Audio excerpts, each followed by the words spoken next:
Thank you. I'm going to talk about Eleanor Cameron's 1954 novel, The Wonderful Flight to the Mushroom Planet.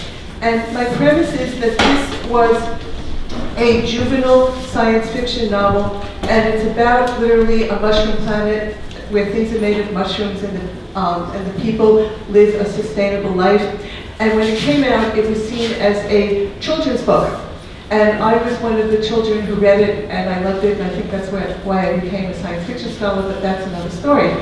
But when I read it as a child, I never thought that her vision would become real, and that's the purpose of what I want to say today, that the sustainable vision that Cameron posits in the mushroom planet is the life that we have now, that things are being made out of vegetables. And I'll show you how that happens, and I'll do a close reading of the novel that shows you how her text really did anticipate 2017 making things out of biology. So I want to start with a song, and I can't sing, so fasten your seatbelts. Man, you never would believe where the Keebler cookies come from. They're baked by little elves in a hollow tree. And what do you think makes these cookies so uncommon? They're baked in magic ovens and there's no factory. Hey! So what I'm trying to tell you is that we have come to a place where we are getting to where there is no factory, that we can make houses and things and objects from trees and apples and mushrooms. And the real world depiction of that is Terraform One in Brooklyn is really making things out of mushrooms. And quote, why grow a chair? Terraform One has created a waste-free, pollution-free mushroom chair, the first of its kind. The chair was grown in 7 days from strains of fungi into the multi-curved chaise piece. At the end of its useful product life cycle, the chair can be composted and safely reintroduced back into the environment.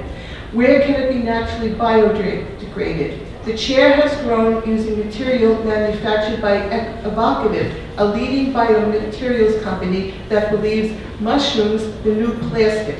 Terraform is a nonprofit whose mission is to illuminate a more sustainable and ecologically connected future for cities through innovative designs using biology and engineering. So that is an example of how Cameron's novel has become real, and I'm going to do a close reading of the text to show you how the mushroom planet is the precursor to biological scientists like the ones Terraform making things out of mushrooms and biodegradable material.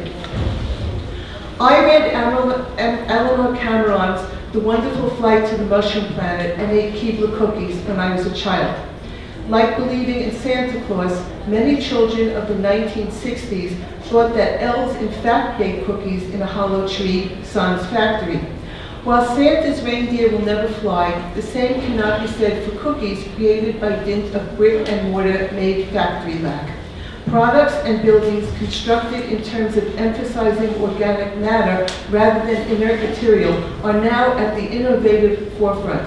The stuff of childhood fantasies, natural cities resembling the one on the mushroom planet called Basidium, and cookies made in plant-based buildings are emerging characteristics of my adult reality.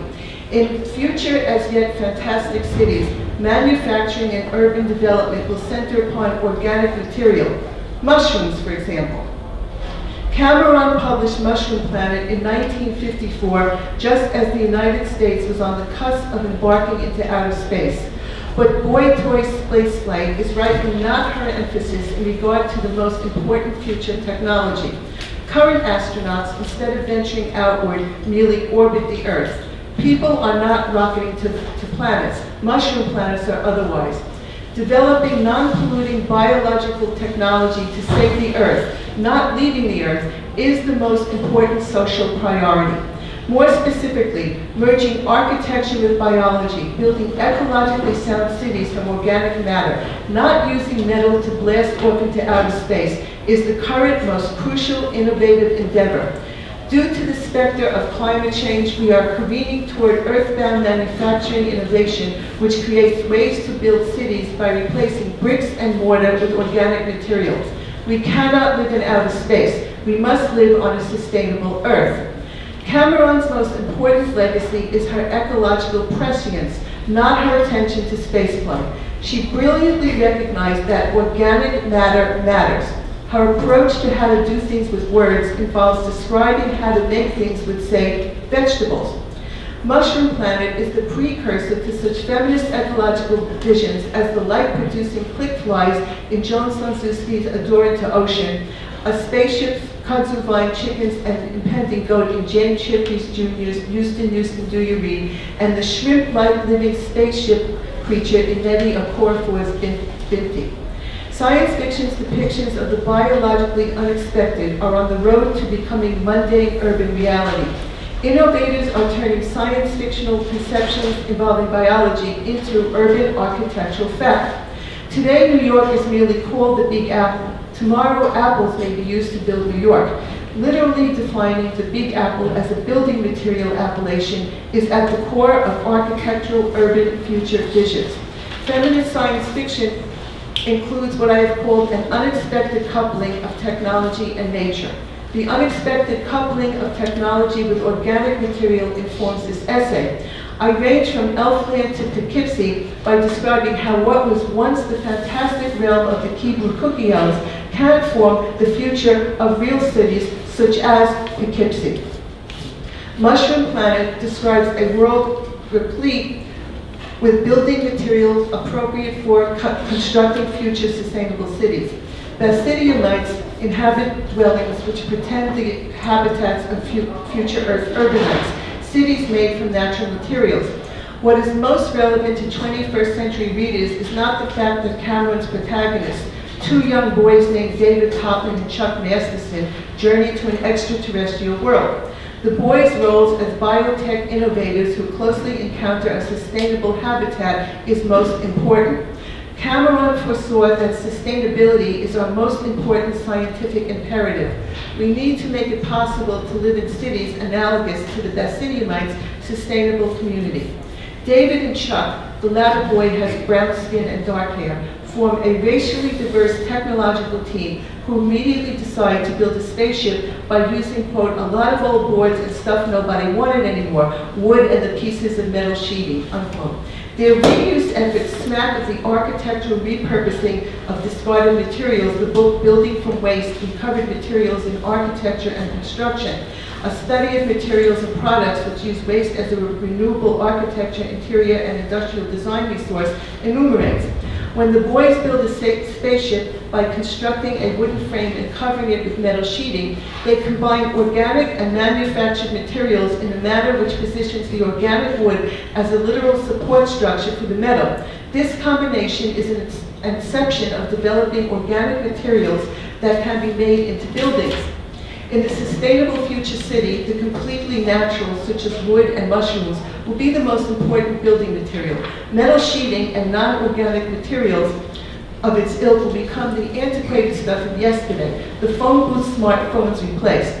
Cameron recognized that future construction materials should be biological, not metal. Signaling this insight, maybe a Basidium denizen believes that the boy's spaceship is alive. Maybe, quote, took another awed, careful look at the spaceship through what he thought it might be alive, as though it might jump around and eat him, unquote. The alien's interpretation of the spaceship is as incorrect as that of the Bushmen, who in The Gods Must Be Crazy define a Coke bottle as a God-given gift. Both Bushmen and Basidiumites live well off the land. Bushmen, Eskimos, Native Americans, and Basidiumites all live in exceedingly sustainable dwellings. It is necessary to go back to the future, back to igloos and wigwams, to mitigate against the unsustainable urban environments co-drinkers inhabit. David and Chuck encounter a Basidiumite small city, which is akin to native people's natural housing. Quote, the mushroom people fled back to their funny little low, round, eagle-like houses like clumsy for a wind. After David and Chuck left the small city, which is no more than a clump of these igloos built of blocks of what looked like pale porous rock, the ground became rough, unquote. Earth needed new ecological cities made from natural material in the manner of igloos and teepees exist on Basidium. The funny extraterrestrial small city constructed directly from rock is no laughing matter. We will be on rough ground until we live in sustainable igloo-like houses. Sustainability applies to the interior as well as the exterior of Basidiumite houses. Ta, the ruler of the mushroom planet, inhabits an abode which is, quote, igloo-shaped like the other houses. On the walls, sconces with flames burning in them glowed on all sides. On the floor, they were spread what seemed to be dried, fern-like fronds that gave off a faint perfume. There was nothing hard or rude or violent here, unquote. Like Slutsky's click flies, the sconces provide non-polluting light. Cameron's 1954 vision of, quote, harsh or rude or violent absence and the lack of factories and war was created when Dwight D. Eisenhower's 1961 warning about the military-industrial complex and a 1936 argument against fascist government support of heavy industry, Daniel Curran expressed in his book Fascism and Big Business. Cameron, Eisenhower, and Goering echo each other.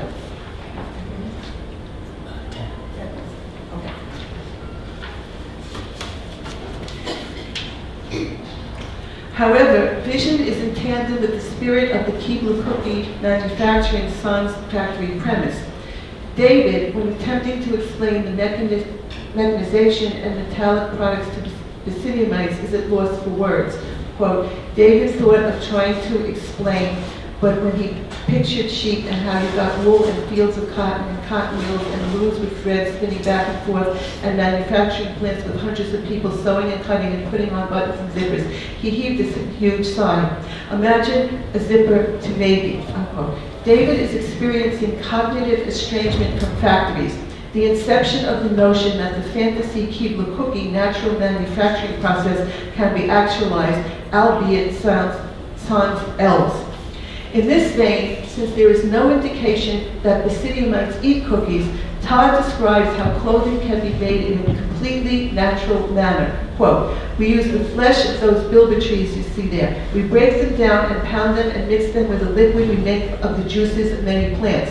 When this mixture is almost dry, we roll out the substance flat and very thin, and after a time it is ready to be made into robes for our people, unquote. This description serves as a useful contemporary answer to the urban pollution Christina Dean, the founder of Redress, a Hong Kong-based NGO established to reduce waste in the fashion industry, points to in her following comments about textile pollution in Hong Kong, unquote, explicitly quote. In my home in Hong Kong, we dump 270 tons of clothing per day, what an estimation represents around 11,000 garments entering per hour. Where I live in Hong Kong on the doorstep to China's biggest fashion and textile production region, I'm confronted with the problem almost every day. It's not uncommon for the air pollution to be so bad that we are advised to stay in and my children aren't allowed out to play during their school breaks, unquote. Todd does not suffer from air pollution. The Star Trek Prime Directive applies to Todd's reaction to Basidium's lack of urban pollution. He must remain silent to project an extraterrestrial native population from change and harm. Quote, David didn't want to tell the world about Basidium. He didn't want to run the risk of causing any change there. There were no automobiles, no changing stop and go signs, no factories, no roaring trains. I'll bet they'd start geological expeditions on Basidium, and Basidium would get all dug up. Then after a while, there'd be sightseeing tours, and then hot dog stands, and there'd be bottles and paper bags thrown all around. And the poor little Basidiumites would be stared at, and people would poke at them and point to them and try to get in their houses, and maybe want to take some of them back to Earth to put them on exhibition, unquote. I like the Basidiumites, that makes me feel very sad. The seemingly benign no factories on Basidium scenario could morph into the exploitation horror story depicted in Ursula Le Guin's The Word for World is Forest and Jane Cameron's Avatar. David's problematic response points to historical reality in which native peoples' environmentally sound emphasis can be exploited rather than repeated. Our cities should clearly consist of sustainable teepee-like structures which are not surrounded by metallic, clanging transportational modes and litter-stock detritus. It is not completely too late to change, to start going back to the Mushroom Planet's 1954 future vision. A Basidiumite-based, environmentally sane present. Like contemporary ecologically aware artists and architects, Cameron calls attention to an interconnection between inert material and living organic matter. Tal's necklace is, quote, the swaying, almost living thing in David's hands, unquote. Coral exemplifies real living stone. Another form of real living stone, a chicken egg, is crucially brought to Basidium by boys who travel in a seemingly living technological creature of silver. Quote, two strange beings, David and Chuck, had come in a creature of silver to bring the Basidiumites to the magic stones, which are chicken eggs from Earth, all Basidiumites called the Great Protector, unquote. Basidium is no environmental utopia. The extraterrestrials suffer from a lack of sulfur, a problem the boys solve via a simple natural solution. Mrs. Pennyfeather, the expedition's chicken mascot, provides the sulfur-rich eggs which save the Basidiumites. The chicken, no suffering factory farm animal, is treated well to the extent that the boys pack chicken feed in their spaceship. I love that, chicken feed in the spaceship. Cameron emphasizes that if we fail to utilize simple biological solutions which replace factories, the Earth will no longer act as humanity's great protector. Mushroom Planet, written before anyone saw the view of Earth from outer space, describes how cities look from a needed new vantage point. The boys are astronauts who see the blue Earth framed by a black void. Quote, extending up from the polar cap, a great gray and brown and green continent stretched toward them, cradled in a brilliant blue sea, and on that night from the world's little cities twinkled in tiny groups like nests of diamonds, while all around the Earth's curve lay deep, deep black space, unquote. The nest of diamond cities are described as resembling a beautiful, natural, industrial viable, non-polluting material. Equating cities with the natural order is a brilliant undertaking. And the rest of the paper turns to closely reading Mushroom Planet by describing examples of current ways in which green cities are being envisioned by artists and architects. And I will stop here at the end of the first section of the paper. Thank you very much.